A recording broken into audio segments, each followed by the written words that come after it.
जय नामदेव जी की। जय। सभी समाज बंधुओं को मैं रजनीश रोहिला नामदेव यात्रा चैनल पर हार्दिक स्वागत करता हूँ। और आज हमारे तीसरे एपिसोड में बातचीत करने के लिए मूलचंद जी डिडवानिया साहब हमारे बीच में हैं। मैं चाहूँगा कि पहले एक बार आप अपना एक बार परिचय सबको दें। नमस्कार, मैं मूलचंद डिडवानिया नगर निगम विभाग से अतिरिक्त निजी सचिव पद से सन 2017 से मैं रिटायर्ड हुआ था। और समाज में मैं अजमेर में 91 में अजमेर में मैं ट्रांसफ़र होकर आया था। उसके बाद 96-97 में मैं अजमेर नामदेव टाक क्षत्रिय समाज का सचिव के तौर पे मैंने कार्य किया उस 2 साल के कार्यकाल के दौरान। इससे पहले हमारा समाज बिल्कुल निष्क्रिय स्थिति के अंदर था। समाज की कोई गतिविधियां लगभग शून्य थी। केवल एक होली का स्नेह मिलन कार्यक्रम हुआ करता था। लेकिन मेरे कार्यकाल में आने के बाद मैंने पहला अपना दायित्व समझा कि समाज में चूँकि मेरे को ये पद मिला है, मैं समाज के प्रति न्याय करूं, इस पद के प्रति न्याय करूं। और इस ध्येय को साथ में रखते हुए सबसे पहले 96-97 में हमने नामदेव टाक क्षत्रिय समाज अजमेर जिले की परिवार संदेशिका के बारे में हमने कार्य प्रारंभ किया। मेरे कार्यकाल में नामदेव टाक क्षत्रिय समाज, मारवाड़ी समाज एवं रोहिला समाज दोनों ही हमारे साथ जुड़े हुए थे। श्रीमान HP वर्मा साहब मेरे कार्यकाल में अध्यक्ष थे। मैं उस समय महासचिव था। उस दरमियान हमने पूरी सब लोगों को साथ लेते हुए, यद्यपि मेरे साथ जो कार्यकारिणी में थे काफ़ी बुजुर्ग अवस्था में व्यक्ति मेरे साथ जुड़े हुए थे, मैंने महसूस किया कि इन बुजुर्ग आदमियों से इतना फील्ड वर्क जो करना है वो मुझे इनसे करवाना संभव नहीं है। इसके लिए मैंने अलग से नवयुवकों को अलग से तलाश किया और कम से कम 10 से व्यक्तियों को मैंने अजमेर में सेलेक्ट किया। इसमें जो स्टूडेंट्स भी रहे थे उनका भी मैंने सहयोग लिया। एक आदमी को हमने एक परिवार के पास भेज के और एक प्रपत्र हमने जारी किया जिसमें परिवार का नाम, पता, एड्रेस, उसकी गोत्र, उसकी माता की गोत्र क्या है, वो गोत्र, सभी सदस्यों के नाम, उनकी योग्यता और उनकी उम्र, वैवाहिक है या अविवाहित है, ये सारी जानकारी हमने उसमें एकत्रित की। और माननीय मोटवानी साहब के कार्यकाल में सूचना केंद्र में एक भव्य कार्यक्रम का हमने आयोजन किया। लगभग उसमें 1000 समाज के बंधु वो उसमें उपस्थित रहे। उसमें उन्होंने सांस्कृतिक कार्यक्रम भी पेश किया और बहुत ही सुंदर कार्यक्रम वो हुआ। और उस कार्यक्रम की पूरे अजमेर समाज ने सराहना की। उसके पश्चात नामदेव टाक क्षत्रिय समाज अजमेर के अंदर एक सक्रियता का एक जागरण हुआ और उस सक्रियता के वजह से मेरे कार्यकाल के अंदर भी और काफ़ी लंबे समय तक बाद में भी राकेश जी के आप जब अध्यक्ष थे रहे, सेक्रेटरी रहे, उस समय भी समाज की हर गतिविधियों में समाज के लोगों की उपस्थिति सामान्यतः 500, 600, 1000, 400 इतनी न्यूनतम रही। इससे हमें एहसास हुआ कि हमारा समाज हमसे काफ़ी जुड़ा है। इसके अलावा मैं एक थोड़ा परिचय और देना चाहूँगा। बिल्कुल कि मैं आज इस महासचिव अजमेर समाज रहने के बाद इसके साथ साथ ही मैं पुष्कर नामदेव टाक क्षत्रिय समाज मारवाड़ी दर्जी का जो मंदिर ट्रस्ट बना हुआ है उसमें संयुक्त सचिव के रूप में रहा। अजमेर कल्याण जी मंदिर ट्रस्ट के अंदर प्रारंभिक जो गठन हुआ उसमें प्रारंभिक गठन इसलिए मैं कह रहा हूँ कि जिस समय हमने ये काम हाथ में लिया उस समय केवल पुराने जो ट्रस्टी थे उसमें मात्र जीव ट्रस्टी थे, भंवरलाल जी बोयल। वो भी काफ़ी वृद्धावस्था में थे। उस संस्था को सही ढंग से चला नहीं पा रहे। उस समय तत्समय का जो संविधान था उसमें एक प्रावधान था कि हमारे यहाँ कुछ एक अलग धड़ा था जो कुचामणी धड़ा के नाम से कहलाता था, वो ही व्यक्ति उस ट्रस्ट का सदस्य बन सकता है। हमने पहला प्रयास किया कि समाज के अंदर इस बिंदु को रखा। समाज की सर्वसम्मति से हमने निर्णय लिया कि अजमेर का कोई भी मारवाड़ी टाक क्षत्रिय समाज इस ट्रस्ट का सदस्य बन सकता है, सामान्य सदस्य बन सकता है। ट्रस्टी का जो चुनाव होंगे। अब हमने 11 आदमियों की एक ट्रस्ट का गठन किया। संविधान में संशोधन करके देवस्थान विभाग से जो हमारी संस्था रजिस्टर्ड थी उसमें संशोधन करवाए इसके पश्चात पुष्कर मंदिर के अंदर भी यही स्थिति थी। एकमात्र केवल सिंह जी जो मुंशी ब्यावर के निवासी है, वो एकमात्र सदस्य थे जो उस संस्था को, ट्रस्ट को चला रहे थे। लेकिन उस संस्था को भी संविधान में परिवर्तन करते हुए, उस संस्था का पुनर्गठन करते हुए 21 कार्यकारिणी के ट्रस्टीज का हमने चुनाव करवाया और व्यापक समर्थन हमें मिला। इसी के पश्चात हमने नवयुग मंडल का, अजमेर के अंदर नवयुग मंडल का गठन किया। महिला संगठन का संगठन हमने काफ़ी प्रयास के बाद में वो संभव हो पाया। लेकिन इसके साथ साथ अजमेर ज़िले में नामदेव टाक क्षत्रिय सभा का जिला संगठन हमने तैयार किया। जिला संगठन में हमारा प्रयास ये रहा कि हम ग्रामीण क्षेत्रों में जो हमारे समाज के निवासी है, हम उनसे उनके घर या उनके गांव में जाके उनसे संपर्क करें। इस कार्यक्रम के निमित्त हमने बैठकों का जो मासिक या त्रैमासिक जो भी हमारी बैठक होती थी, हम उस गांव के अंदर जाते थे। गांव के अंदर जाकर ग्रामीण के क्षेत्र के आसपास के जो भी निवासी है, उन सबको वो आमंत्रित करते थे। और उस समय इतना मतलब आश्चर्य वाली बात है कि लोगों ने इतना इस चीज़ को सराहा कि एक शहर का संगठन हमारे से गांव में आके हमसे जुड़ रहा है। इस बात की उन्होंने सराहना की और नतीजा हुआ कि काफ़ी लंबा चौड़ा हमारा कार्यक्षेत्र बन गया। लेकिन उसमें एक हमें कमी हमारे पास में आ गई। कमी ये आ गई कि हमने जैसे ही हम बैठक का आयोजन करें, कुछ परिवार ऐसे थे कि जो अपने आप की हैसियत को दिखाने के लिए प्रतिस्पर्धा के मूड में आ गए कि मैं इतना बड़ा आयोजन कर रहा हूँ। फिर दूसरी जगह मीटिंग गिरी, वो उससे भी बड़ा आयोजन कर रहा है। तीसरी जगह वो उससे भी बड़ा आयोजन कर रहा है और अपने नातेदार रिश्तेदार सबको वहाँ पर आमंत्रित कर रहा है। तो हमने ये महसूस किया कि यार ये तो हम समाज को, हमारा उद्देश्य है कि समाज से ग्रामीण क्षेत्र से हम जुड़े, लेकिन इस तरह से जो आयोजक यहाँ का जो इतना बड़ा खर्च करता है, इसके बजाय हम समाज को दे क्या रहे हैं। हमारा उद्देश्य है कि समाज को हम जुड़े और उनके हमारी गतिविधियों से उनको साथ दें, ये सब दें। लेकिन वो उसका अलग थोड़ा अभ्रष्ट टाइप का जो हमें नजर आया, उसके बाद हमने ग्रामीण क्षेत्रों में ये बैठक करना छोड़ दिया। और वे प्रयास पहले हमने किया कि हमने केवल यदि हम लोग आते हैं कार्यकारिणी के सदस्य 20-22 आदमियों तक केवल सब्जी पूड़ी की व्यवस्था करनी है, क्योंकि हमारा कार्यक्रम सुबह हम जल्दी जाते थे, 11 बजे से 4 बजे होता, दिन भर रहता था। तो वो लोकल जो भी आयोजक थे वो ये व्यवस्था कर रहे थे। अब वो भी प्रैक्टिकली संभव नहीं हो पाया, तो उसको भी हमने बंद कर दिया। ये हमारे जिला संगठन की कार्रवाई रही। इसी दरमियान मैं अखिल भारतीय स्तर का जो हमारा अखिल भारतीय नामदेव टाक क्षत्रिय सभा महासभा है, उससे मैं जुड़ा हूँ। मेरे कार्यकाल के दरमियान हमारे अजमेर समाज की ये स्थिति हो गई थी कि एक अजमेर का समाज महासभा के जानकारी में एक मजबूत संगठन के रूप में उभर के सामने आया। उसका नतीजा था कि मुझे 10 वर्षों तक मैंने कोई चुनाव फाइट नहीं किया, लेकिन 7 सदस्य के रूप में मुझे उन्होंने सम्मिलित किया।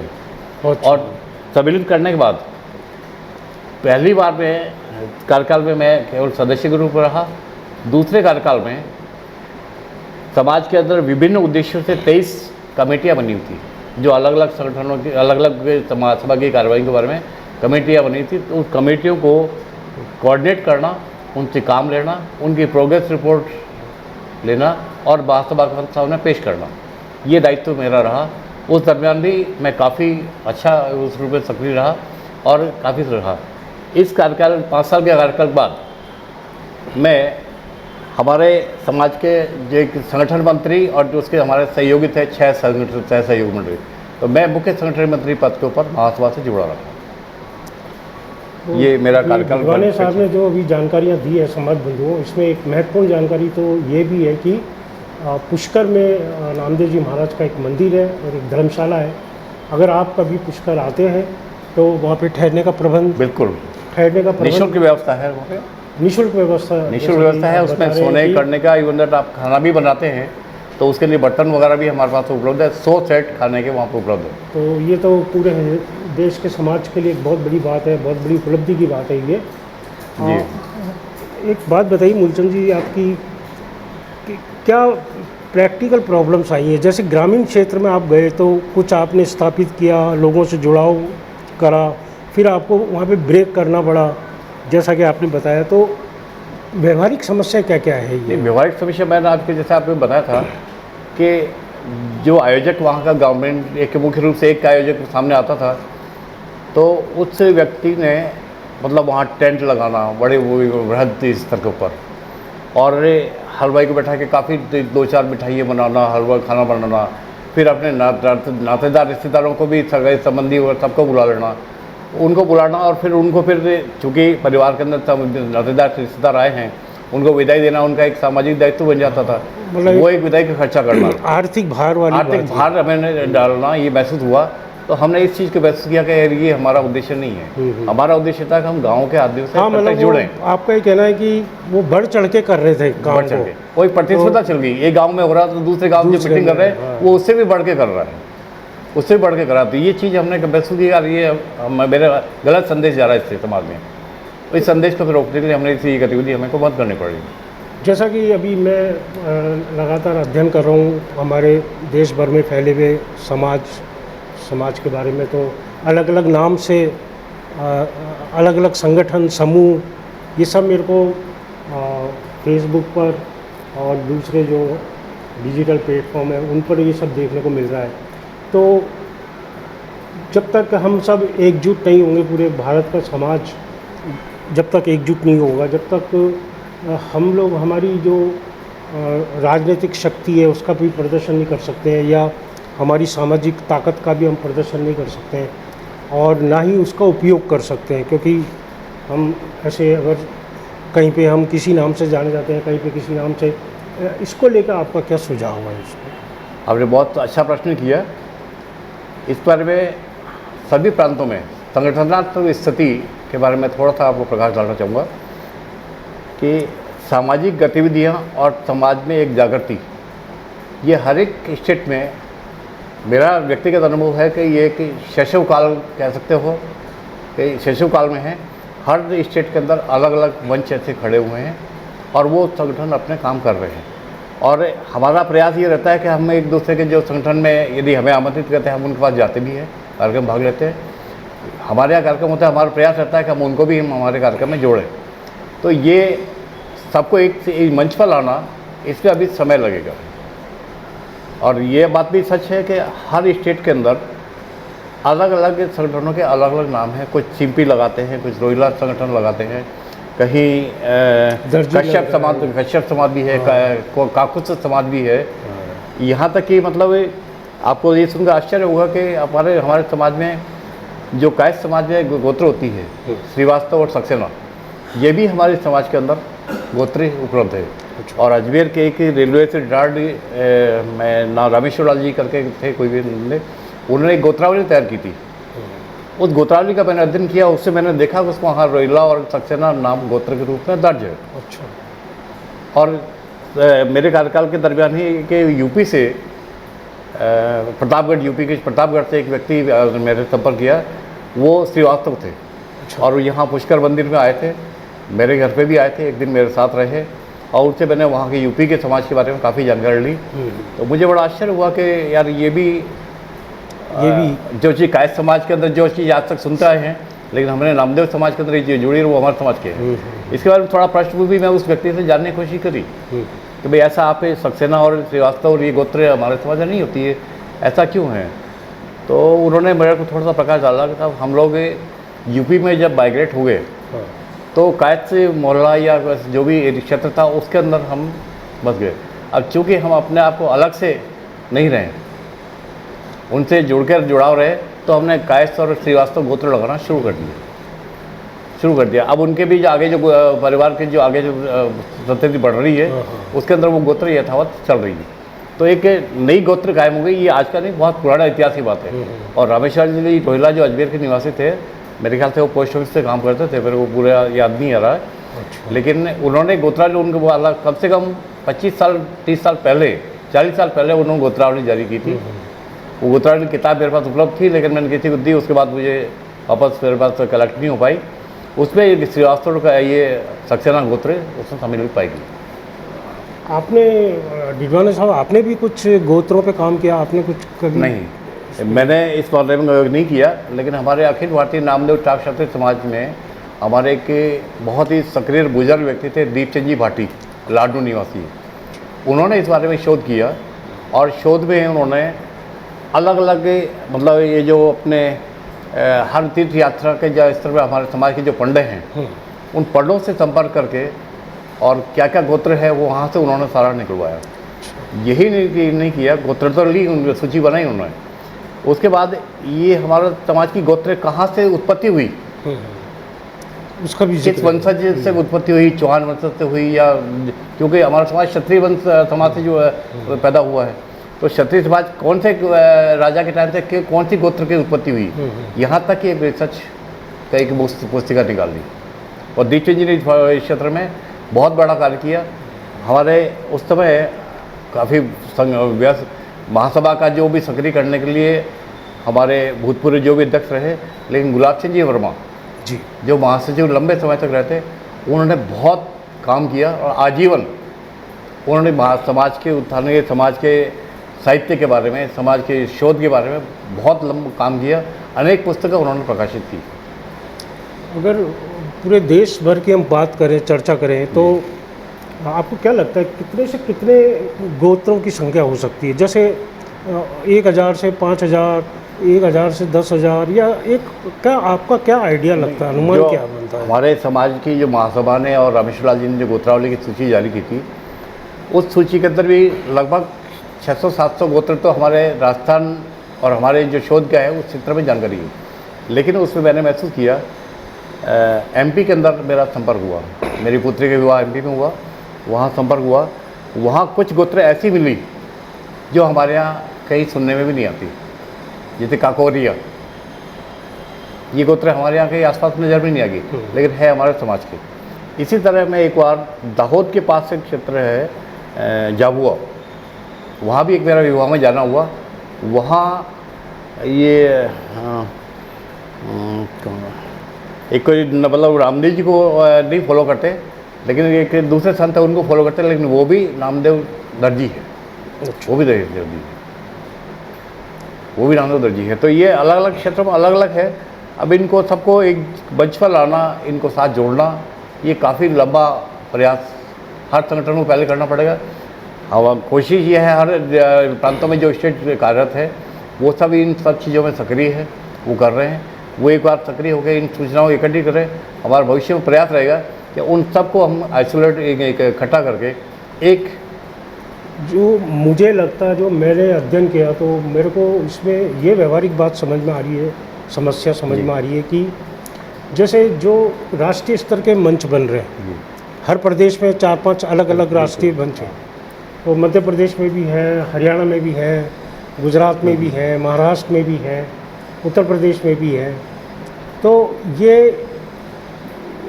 अब ये सब साथ बैठे हैं, एक तो ये प्रयास संभव है, ये प्रयास हो सकता है। बिल्कुल। तो जैसा कि मैंने एक विचार बनाया था, जिसको मैं भी आने वाले एपिसोड्स में लाऊंगा धीरे धीरे करके, तो एक प्रतिनिधि सभा बनाने की बात थी जिसका कोई नाम नहीं होगा, क्योंकि जैसे नाम की बात आएगी तो चूँकि नाम के कारण ही अलग अलग घटक बने हुए हैं अभी आज के तारीख में, तो वो प्रयास करते करते, चलो मैं तो कहता हूँ उन्होंने प्रदेश स्तर की भी अगर सभा महासभा बनाई है तो साधुवाद है उन सबको कि वो काम वहाँ तक पहुँचा। फिर उन्होंने राष्ट्रीय स्तर की बनाई है तो मैं कहता हूँ उससे ज़्यादा उन सबको साधुवाद है कि एक चिंतन मंथन का एक प्रगति का दौर तो आया।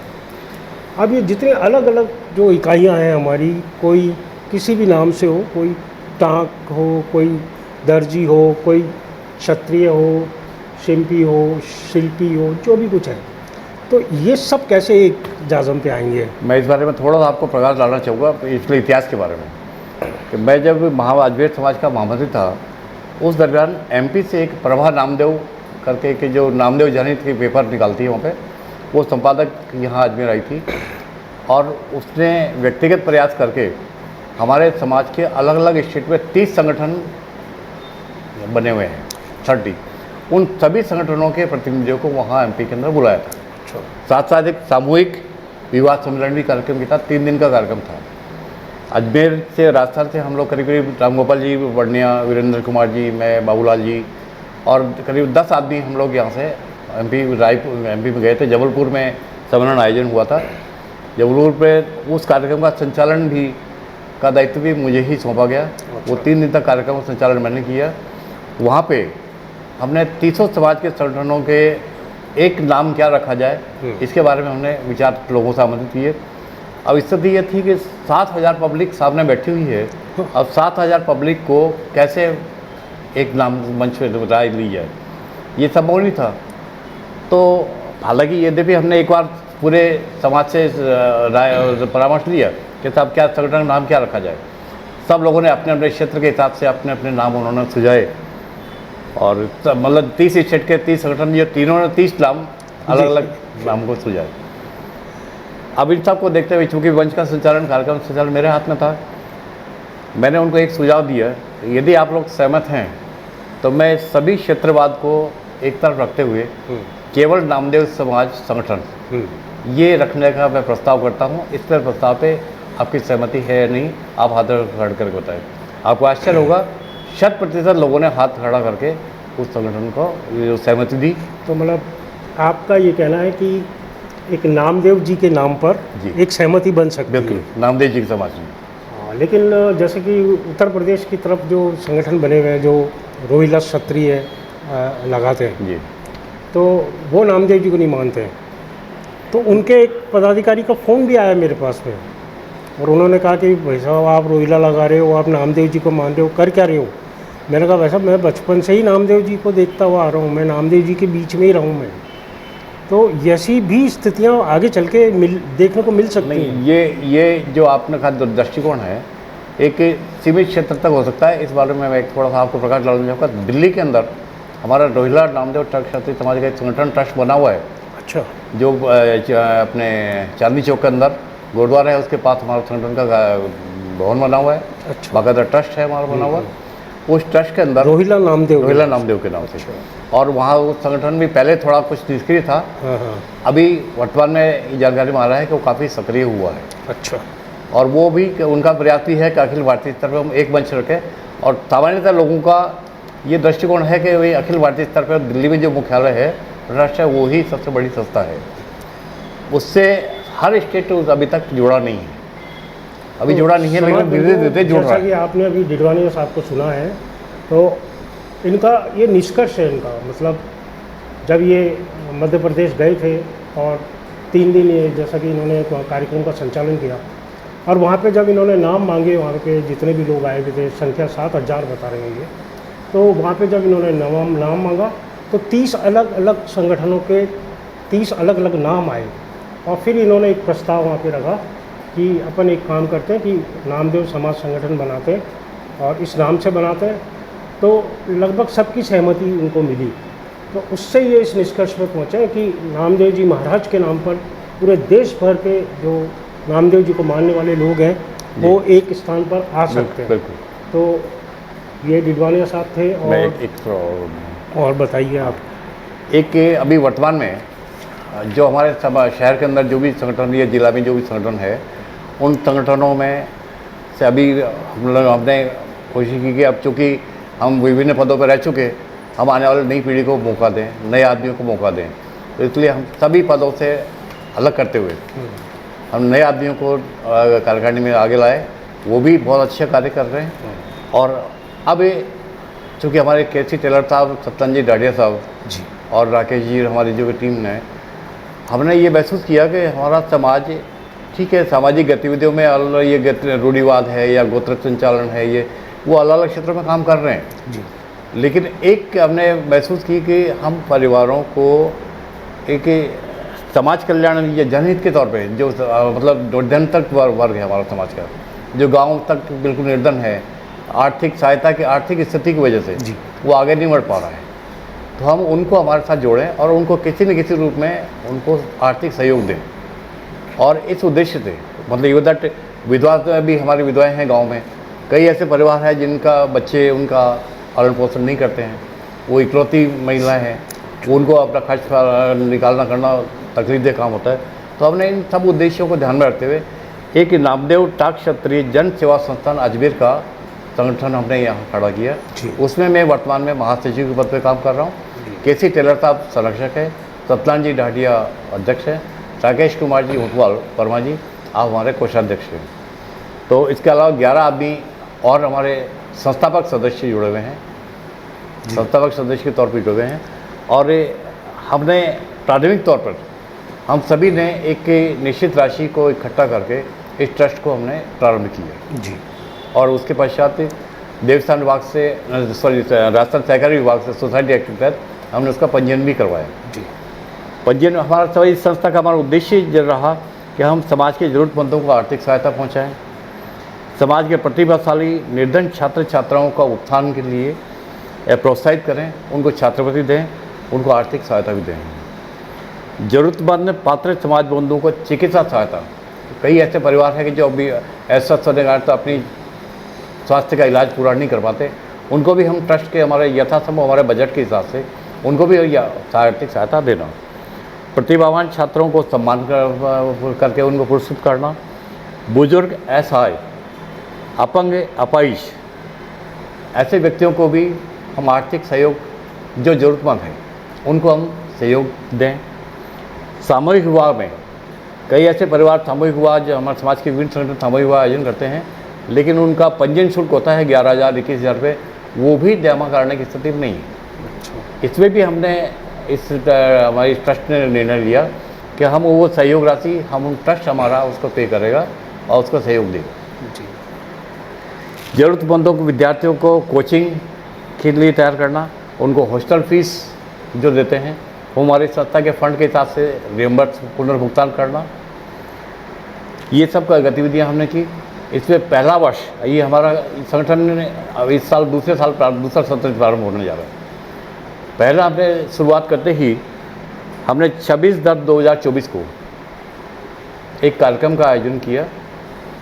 उससे पहले हमने विधवा सहायता, विकलांग सहायता, जो बेरोटरीज बच्चे हैं उनके फॉर्म्स हमने बाकायदा जारी किए और ग्रामीण क्षेत्रों में अजमेर ज़िले के जो भी शहरी छोटे कस्बे हैं उन सब के अंदर फॉर्म भेज के उनसे वो फॉर्म भरवा के हमने लिए। और फॉर्म भरने के बाद हमें कोई इस संस्था को ये आक्षेप ना लगे कि इन्होंने अपनी मन मर्जी से किसी को दिया, किसी को ना दिया, तो हमने इन 11 व्यक्तियों के अलावा एक स्वतंत्र निर्णय कमेटी का गठन किया, जो हमारे पास सारे फॉर्मों को इकट्ठा करके एक रिकमेंड अनुशंसा देती है कि इन व्यक्तियों को ये स्वीकृतियाँ दी जाती। उस स्वीकृतियों को हमारी कार्यकारिणी निर्णय लेके अनुमोदन के बाद हमने दिया।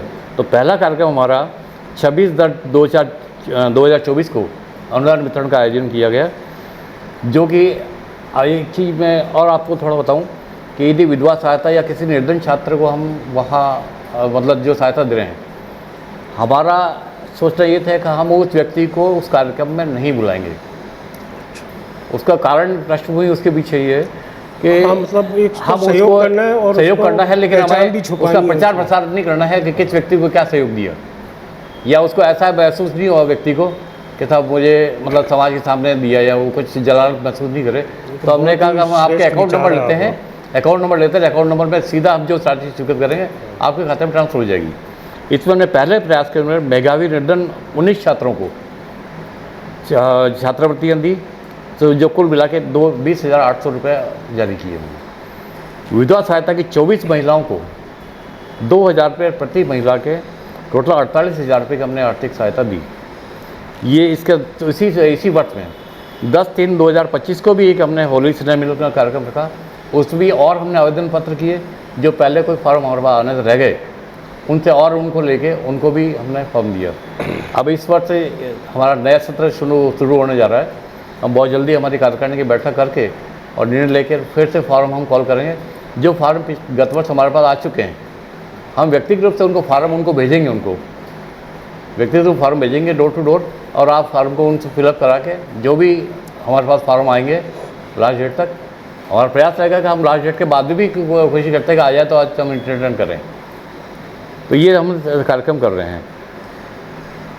तो समाज बंधुओं, देखिए एक बात मूलचंद जी डिडवानिया साहब से वार्तालाप में सामने आई है कि अगर कुछ करने का संकल्प हो तो बहुत सारी बाधाएं अपने आप दूर होती हैं, और निरंतर कुछ ना कुछ करते रहने से ही कुछ ना कुछ प्राप्ति होती है।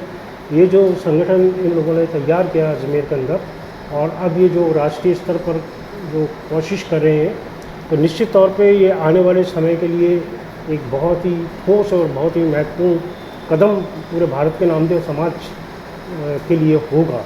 तो और दूसरा इनका जो विचार है बहुत स्पष्ट और साफ है कि नामदेव जी महाराज के नाम पर पूरे देश भर के लोग एक अम्ब्रेला, मतलब नामदेव जी नाम का अगर कोई एक मंच umbrella पर होगा तो उसके नीचे वो सब आ सकते हैं। और उसके बाद फिर ज़रूर हम पूरे देश के अंदर अपनी सामाजिक शक्ति को दिखाते हुए राजनीतिक नेतृत्व में भी अपनी हिस्सेदारी ले सकते हैं। और देश भर में दूसरे और कई ऐसी सुविधाएं हैं जो सिर्फ हमारी एकजुटता नहीं होने के कारण हमें नहीं मिल पाती है, जबकि जो समाज में, जिन समाजों में भी एकजुटता है वो तेज़ी से उन सारी चीज़ों को प्राप्त कर लेते हैं। क्योंकि एकजुटता ही आज के युग के अंदर, जिसके लिए कि कहते हैं कि संघे शक्ति कलियुगे, कि संघ ही कलियुग की शक्ति है। आप कितने भी बड़े अधिकारी हो या किसी भी बड़ी पोस्ट पे हो, एक ना एक दिन तो आपको रिटायर होना है। लेकिन ये जो संगठन है ये कभी रिटायर होने वाली चीज़ नहीं है। जब आप किसी संस्था और संगठन के लिए जागरूक होकर के कार्य करते हैं तो वो संगठन भी आपको, जब आप विश्राम की स्थितियों में आते हैं तो उस समय वो सहयोग प्रदान करता है, आपको ताकत देता है, ऊर्जा देता है। तो इन्हीं सारी बातों के साथ हम फिर किसी और एक शख्सियत के साथ आपकी मुलाकात कराएंगे। आप भी अपने जहाँ भी आप जिन क्षेत्रों में भी रहते हैं वहाँ पे जो भी संगठन काम कर रहे हैं उनके कामों में आप अपनी रुचि दिखाइए और थोड़ा सा समय निकाल करके आप उन कार्यों को कीजिए। आज आप कुछ कहेंगे? मैं एक अंत में एक बात तो कहना चाहूँगा कि ये जो सारी गतिविधियाँ हम लोग पिछले समय से करते आ रहे हैं, उसमें मुख्य रूप से जो हमें मार्गदर्शन, सहयोग या आशीर्वाद जिनका मिला है, इसमें मुख्य रूप से केसी टेलर साहब जो निदेशक एवं स्वास्थ्य कोष एवं निदेशालय के निदेशक रह चुके हैं। आपका हमेशा हमें सतत मार्गदर्शन मिलता है। बहुत ही सुलझे हुए व्यक्ति और बहुत ही क्या कहना चाहिए, विचारशील व्यक्ति है कि जो समाज की गहराई में जाके हमें सुझाव देते हैं किस कार्यक्रम को कैसे हमें क्रियान्वयन करना है, उसके बारे में हमको समझाते हैं। दूसरा HP वर्मा साहब जो मेरे कार्यकाल में पहले अध्यक्ष रह चुके, उनका भी हमें बहुत अच्छा मार्गदर्शन हमें प्राप्त हुआ और सहयोग प्राप्त हुआ। और उस समय जगदीश चंद जी ऊँट और हरि सिंह जी थेपड़ा, पूर्ण सिंह जी बेदी, ये ऐसे गणमान्य व्यक्ति थे कि जिनका मुझे बहुत सक्रिय सहयोग हमें मिला है। लाखन सिंह जी जो सांस्कृतिक क्षेत्र में, और हमारे जो समाज के उस समय सांस्कृतिक गतिविधियाँ जो भी होती रही, उन सब गतिविधियाँ, चूँकि लाखन सिंह जी सांस्कृतिक क्षेत्र से जुड़े हुए हैं, तो लाखन सिंह जी को ही हमने जिम्मा दिया कि ये गतिविधियाँ आप कराओ। और उनके नेतृत्व में, उनके मार्गदर्शन में बहुत ही सुंदर कार्यक्रम आयोजन संपन्न हो पाए। ये आपके सबके सहयोग से हुए। एक हमारे यहाँ बहुत ही बुजुर्ग थे, रामपाल जी नथैया, वो भी अपने समय के समाज में बहुत सक्रिय रहते। पुष्कर नारायण जी ठाडा बहुत सक्रिय रहते। तो ये तो, और एक थोड़ी सी एक बात और बताना चाहूँगा कि मैं मूलतः बेड़ता सिटी का निवासी हूँ और अखिल भारतीय नामदेव टाक क्षत्रिय समाज की जो महासभा का जो प्रथम गठन है वो बेड़ता सिटी में ही हुआ था। मेरे नाना ससुर जी रामकृष्ण जी वर्मा एडवोकेट थे, वो प्रथम अध्यक्ष रहे थे। और उसके बाद जब संगठन जब बन गया तो डॉक्टर KL कमल अध्यक्ष चुने गए। इस संगठन के गठन की जो कार्रवाई थी, संगठन कार्रवाई के अंदर मेरे पिताजी केसरी जी डीडवानिया, वो उस समय मेड़ता समाज के सचिव थे। वो उस समय की स्थिति ऐसी थी कि हमारे पास समाज की स्थिति का हम पैम्पलेट छपवाने की स्थिति में नहीं थे। मैं उस समय उम्र में मैं मुश्किल से 7-8 साल का रहा हूँगा। पिताजी एक पोस्ट कार्ड के ऊपर बैटर बना के देते थे, हमें 50 पोस्ट कार्ड पकड़ाते थे कि आप इसके ऊपर नकल करो।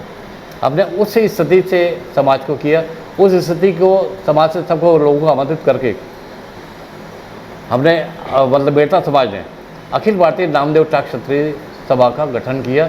ये महासभा का गठन की प्रारंभ ही सन 1971 में मेड़ता ही से ही प्रारंभ हुआ। और मेरा सौभाग्य है कि मैं भी मेड़ता सिटी का निवासी हूँ और मुझे भी जो संस्कार मिले उस संस्कार के परिणाम स्वरूप मैं भी उस क्षेत्र से जुड़ा हूँ। प्रयास मेरा अभी भी ये है कि जो मैं कर सकता हूँ मैं करूँ। अभी भी मेरा ये ध्येय है कि मैं जहाँ तक संभव हो पद के रूप में सीधा मैं सामने नहीं स्वीकार करता, कारण कि मैं नए व्यक्ति को अवसर देना ये उचित समझता हूँ। लोगों के दिमाग में ये नहीं आया कि सब ये पद लोलूप है, इसलिए पदों के ऊपर आना चाहते हैं। बिना पद पे रहते हुए, बिना कार्यकारिणी सदस्य में जुड़े हुए भी हम इसका ये तो यन के कारण उस सारे सामाजिक कार्यों को करने में सक्रिय रहते हैं।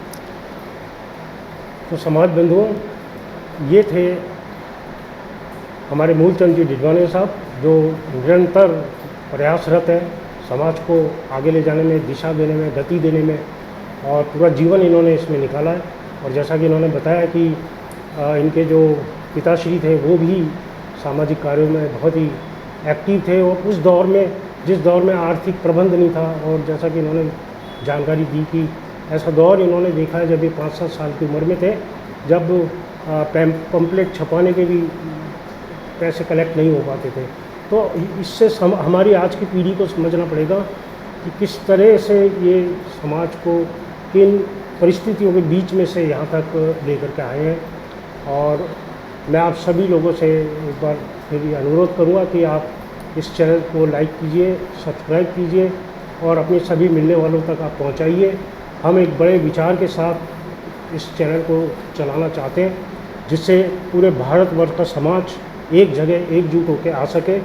और आगे भी मैं अलग अलग जो हमारे समाजों के अलग अलग घटक हैं, जो अखिल भारतीय सभाएं हैं, जो प्रांतीय सभाएं हैं, या कोई डिस्ट्रिक्ट हेडक्वार्टर पे कोई कार्य चल रहे हैं, मैं सारी जानकारियाँ आपको उपलब्ध कराऊँगा। बहुत बहुत धन्यवाद डिडवाने साहब। जय नामदेव जी की। जय रामदेव।